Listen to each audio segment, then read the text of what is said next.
বন্ধুরা আমাদের এই আলনাটা দেখতে পাচ্ছ কি হাল, বেশ দেখতেও বেশ সুন্দর লাগছে তাই না? ঘরের মধ্যে বেশ এরকম একটা আলনা থাকলে বেশ দেখার মতন। কি বলবো আর বলার নেই। ব্যাপারটা হচ্ছে কি, আমার বর বলতে গেলে ওপর থেকে নিচে অব্দি আমার বরেরই ড্রেস, আমার মানে সেরকম আমার কিছুই ড্রেস নেই, সব বরেরই। দেখতেই পাচ্ছ এগুলো সব বরের ড্রেস, সব বরের ড্রেস। ও কী করছে, একটা করে পরছে আর একটা করে এর উপর করে রেখে দিয়ে চলে যাচ্ছে। হ্যাঁ, এটা কি একটু বাজে বাজে করে গুছিয়ে রাখলে কি হয়, তাহলে জিনিসটা নিতেও সুবিধা হয়, জিনিসটা দেখতেও ভালো লাগে।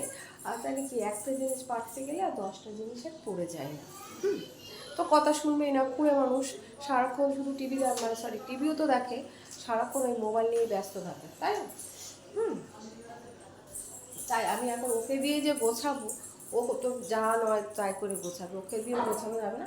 তবে ওকে দিয়ে আমি নামানো সমস্ত কিছুকে নামাবো, ঠিক আছে? নামানোর পর তারপর আমি গুছিয়ে এই যে কুড়ে বরটাকে ধরে এনেছি, কিছু থেকে আসবে না। যে আল্লাটার অবস্থা দেখো না, ওগুলো একটা একটা করে নামাও, তারপর আমি গোছাবো। আমি গোছাবো, দেখ সবগুলো নামাবে একটা একটা করে। নামিয়ে নামিয়ে ওই চেয়ারের মধ্যে রাখো।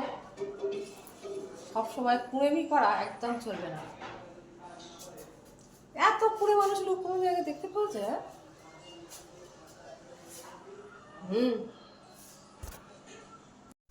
আল্লাটা এই যে বরকে দিয়ে আমি এই যে ফাঁকা করে নিয়েছি, ঠিক আছে? এই ফাঁকা হয়ে গেছে আর জিনিসগুলো সব এখানে আমার বর রেখে দিয়েছে। এইবারে গোছানোর দায়িত্বটা হচ্ছে আমার, ঠিক আছে? এই যে